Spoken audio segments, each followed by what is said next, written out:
নমস্কাৰ সুপ্ৰভাত morning live অনুষ্ঠানৰ এটি বিশেষ শিতানৰ সৈতে মই অনিন্দিতা শইকীয়া আৰু এই জ্যোতিষাস্ত্ৰ শিতান্ত্ৰীৰ সৈতে আজিও আমাৰ সৈতে উপস্থিত আছে জ্যোতিষাস্ত্ৰবিদ কিৰণ ডাঙৰীয়া।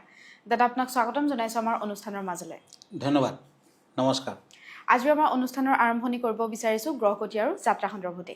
হয়, আজিৰ গ্ৰহগতিসমূহ এনেধৰণৰ: ৰবি বৃহস্পতি মিথুন ৰাশিত, শুক্ৰ বৃষ ৰাশিত বহি আছে, শনি আজি মীন ৰাশিত বহি আছে আৰু ৰাহু আজি কুম্ভ ৰাশিত বহি আছে। আজিৰ দিনটোত লগ্ন হ'ল মকৰ লগ্ন, চন্দ্ৰ আজি বৃশ্চিক ৰাশিত বহি আছে, মংগল কেতু আজি সিংহ ৰাশিত বহি আছে আৰু বুধ বহি আছে কৰ্কট ৰাশিত। আজি তিথি শুক্লা দ্বাদশী, শুভ যোগ, বৃশ্চিক ৰাশি, ক্ষত্ৰিয় বৰ্ণ, অনুৰাধা নক্ষত্ৰ, দেৱগণ, যাত্ৰা নাই। আজিৰ দিনটোত পাপযোগ দোষ আছে। আজি শুভ কৰ্মৰ বাবে দিনটো মধ্যম ফলদায়ক হ'ব। আজি পুৰৈ শাক খোৱা নিষেধ। এতিয়া আহিছোঁ দিনটোৰ ৰাশিফললৈ। প্ৰথমতে টেৰট কাৰ্ড মতে মই মেষ ৰাশিসকলৰ ৰাশিফল ক'ম। এখন টেৰট কাৰ্ড হ'ল চ'ৰ্টছ, আনখন টেৰট কাৰ্ড হ'ল কাপছ। এই দুখন কাৰ্ড মতে আনৰ লগত আপুনি নিজৰ তুলনা কৰাটো আজি ভাল নাপাব। আজি বিয়া বাৰুৰ কথা বতৰাত আগবাঢ়িব পাৰে। বিদ্যাত শুভ ফল, ব্যৱসায় বাণিজ্যত মধ্যম ফল। দিনটোত গোলাপী আৱৰণটো শুভ, কলা বৰণটো অশুভ। এতিয়া বৃষ ৰাশি, ওৱান্স এণ্ড পেণ্টাকলছ, টৰাছ। কিছু সন্দেহ থাকিব আৰু দিনটোত কিছু কষ্টও পাব। শৰীৰ অৱশ্যে মধ্যম, তাৰমানে শৰীৰত তেনে আমনি নাই, ভ্ৰমণৰ সম্ভাৱনা আছে। আজিৰ দিনটোত বৃষ ৰাশিৰ জাতক জাতিকাসকলে পাৰিলে দিন দুখীয়াক পায়স খাব দিয়ক, দক্ষিণা দি দান কৰক। পাৰিলে বগা ৰঙৰ কাপোৰ কানি দান কৰক। মেৰুণ কালাৰ লাকি, বগা কালাৰ লাকি, আজি হালধীয়া কালাৰটো আনলাকি।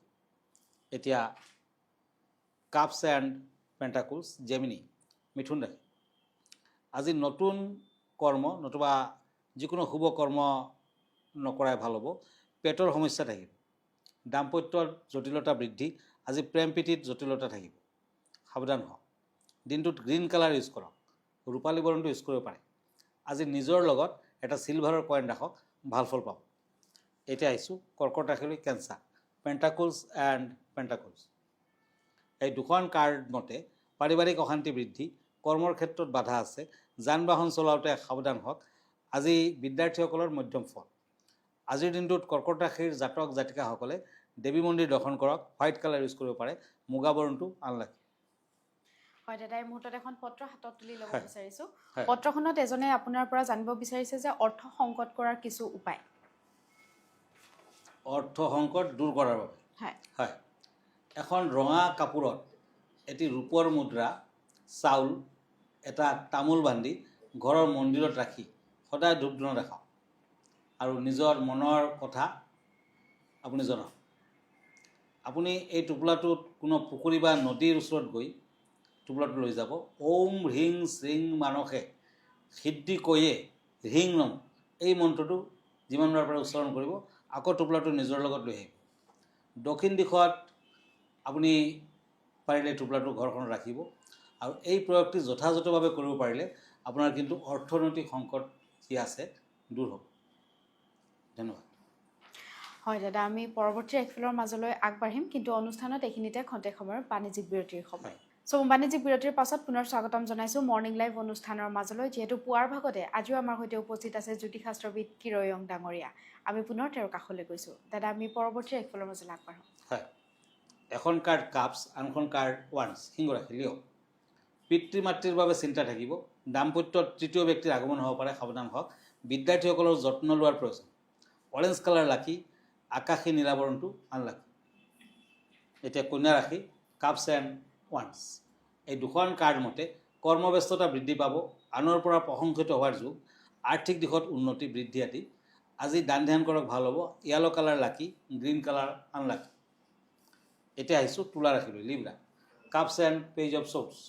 এই দুখন কাৰ্ড মতে কোনো নতুন কামৰ বাবে আপুনি চুক্তিবদ্ধ হ'ব পাৰে। শৰীৰ খুব ভালেৰে যোৱা টান হ'ব। নতুন কৰ্ম সংস্থাপনৰ যুগ যদিও টকা পইচা ধৰি ৰাখিব নোৱাৰিব। আজিৰ দিনটোত পাৰিলে দুখীয়া লোকক ৰুটি খুৱাওক, টকা পইচা দি দান কৰক, ভাল হ'ব। ব্লেক কালাৰ লাকি, সোণালী বৰণটো আনলাকি। এতিয়া বৃশ্চিক ৰাশি, স্কৰ্পিঅ, পেণ্টাকলছ এণ্ড কাপছ। এই দুখন কাৰ্ড মতে মনোবল বৃদ্ধি কৰক, প্ৰসাদ মধ্যম ফল, হঠাৎ কোনো সমস্যাৰ সন্মুখীন হ'লেও তেনে দুশ্চিন্তাৰ কাৰণ নাই। বগা বৰণটো শুভ, কমলা বৰণটো অশুভ।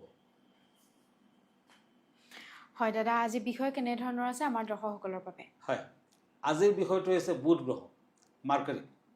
গতিকে আজি বুধ গ্ৰহৰ বিষয়ে দুই এষাৰ কম। বুধ সৌৰ পৰিয়ালৰ সকলোতকৈ সৰু আৰু চঞ্চল গ্ৰহ বুলি চিহ্নিত। সৌৰ পৰিয়ালত বুধক ৰজাৰ আসনত বহোৱা হৈছে। বুধ গ্ৰহক কালপুৰুষৰ মুখপাত্ৰ বুলি ধৰা হয়। বুধ মুঠতো এক ব্যৱসায় প্ৰতিনিধি গ্ৰহ। বুধ জাতিত ক্ষুদ্ৰ আৰু মস্তিষ্কত বণিক। বুধ গ্ৰহই মাত্ৰ 88 দিন সূৰ্যক প্ৰদক্ষিণ কৰে। বুধ গ্ৰহ মানুহৰ মনৰ সৈতে সম্পৰ্কযুক্ত হৈ আছে। পুৰাণত ইয়াক শশীপুত্ৰ বোলে। বুধ উত্তৰ দিশৰ প্ৰতিনিধি। বুধ গ্ৰহ সুখকাৰক গ্ৰহ। ইয়াৰ দ্বাৰা জিহ্বা, কণ্ঠ, তালু, বুদ্ধি, শিল্প, বিদ্যা আৰু কলাৰ বিচাৰ কৰা হয়। বাণিজ্য, বাকশক্তি, নৃত্য, গান, কূটনীতি বুধৰ প্ৰভাৱতে হৈ থাকে।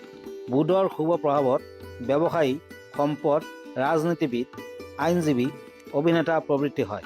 জ্যোতিষশাস্ত্ৰ মতে বুধৰ অশুভ প্ৰভাৱত স্নায়ু, শ্বাস, উদৰ ৰোগ, থাইৰয়ড, উন্মাদ ৰোগ, গুপ্ত ৰোগ হয়।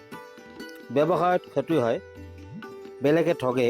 বুধৰ দান সেউজীয়া বস্ত্ৰ, চেনি, কৰ্পূৰ, হালধীয়া ফুল, 5 ৰকমৰ ফল ইত্যাদি। 17টা বুধবাৰে ব্ৰত কৰিব লাগে। বুধ গ্ৰহৰ বাবে পান্না ৰত্ন ধাৰণ আৰু বুধ যন্ত্ৰ স্থাপন কৰিব লাগে।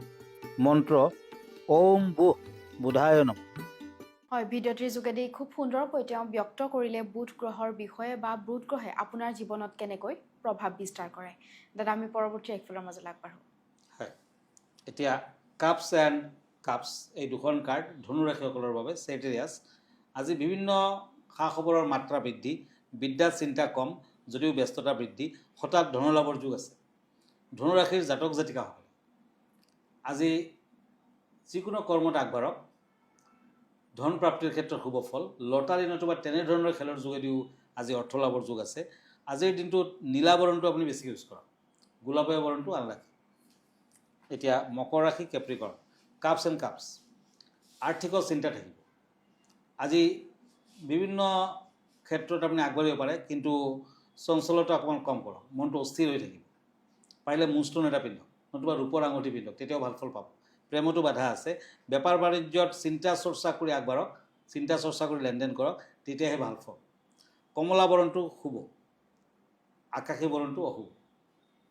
এতিয়া কুম্ভ ৰাশি, কাপছ এণ্ড পেজ অফ ওৱান্স, একুৰিয়াছ। পিছবেলা কোনো ক্ষেত্ৰত নিৰাশ হ'ব পাৰে, অৱশ্যে আগবেলা ভাল। চুৰ ডকাইত হোৱাৰ সম্ভাৱনা, সাৱধান হোৱা। পুৰণি বেমাৰ আজাৰে আমনি কৰিব। আজিৰ দিনটোত ৰূপৰ আঙুঠি আৰু তামৰ আঙুঠি একেলগে পিন্ধক। আজি ৰঙা বৰণটো শুভ। এতিয়া আহিছোঁ মীন ৰাশিলৈ, চ'ৰ্চ এণ্ড টেম্পাৰেন্স। এই দুখন কাৰ্ড মতে আজি বগা কাপোৰ কানি পিন্ধি মন্দিৰ দৰ্শন কৰক। মন্দিৰত খাদ্যমতে দক্ষিণা আগবঢ়াওক, ভাল হ'ব। ভ্ৰমণত অৱশ্যে কষ্ট আছে। ডাঙৰজনৰ পৰামৰ্শ লৈ নতুন কাম কাজৰ আৰম্ভণি কৰক, ভাল হ'ব। দাম্পত্যত বিবাদ থাকিব। য়েলো কালাৰ লাকি, হোৱাইট কালাৰটো আনলাকি। হয় দাদা, ধন্যবাদ জ্ঞাপন কৰিছোঁ। যিহেতু আমি অনুষ্ঠানটি শেষ কৰিব লাগিব, অনুষ্ঠানটি শেষ কৰাৰ পূৰ্বে দৰ্শকসকলক জনাই দিব বিচাৰিছোঁ, আপোনালোকেও যদি জ্যোতিষশাস্ত্ৰ সন্মত কিছু সমস্যা সমাধানৰ অৰ্থে কিৰয়ং ডাঙৰীয়াৰ সৈতে যোগাযোগ কৰিব বিচাৰিছে, তেতিয়াহ'লে তেখেতলৈ পত্ৰ প্ৰেৰণ কৰিব পাৰে, নাইবা গুৱাহাটী মহানগৰীৰ পল্টন বজাৰত থকা চেম্বাৰত আহি তেখেতক পোনপটীয়াকৈ লগ ধৰিব পাৰে। দাদা, আপোনাৰ ঠিকনাটো এবাৰ জনাই দিব। হয়, আপুনি যদি ব্যক্তিগতভাৱে মোৰ লগত লগ ধৰিব খুজিছে, তেতিয়া আমাৰ পল্টন বজাৰত থকা চেম্বাৰলৈ আহিব পাৰে। আৰু মই সদায় ফেচবুকত থাকোঁ, গতিকে আপুনি যদি মোৰ ফেচবুক পেজ চাৰ্চ কৰে, কিৰয়াং ৰত্নকুবেৰ বুলি চাৰ্চ কৰিব পাৰে। মই ইনষ্টাগ্ৰামত আছোঁ, মই ইউটিউবতো আছোঁ। আৰু যদি আপুনি অনলাইন চোৱা চিতা কৰিব খুজিছে, তেতিয়াও সুবিধা আছে, আপুনি যোগাযোগ কৰি চাব পাৰে। আৰু এভৰি ছানডে ৰাতি 10টামান বজাত মই প্ৰাগ নিউজত লাইভ প্ৰগ্ৰামত থাকোঁ, আপুনি যোগাযোগ কৰিব পাৰে। আমাৰ ঠিকনা astrologer Kirayang, Ratnakuber gems and jewellery, Manipuri Basti, Guwahati 7। Phone নম্বৰটো হ'ল 9085949309। আন এটা নম্বৰ আছে 8822911171। আমাৰ ইমেইল এড্ৰেছটো হ'ল kiroyangastrologer@kiroyang.com। ধন্যবাদ, নমস্কাৰ।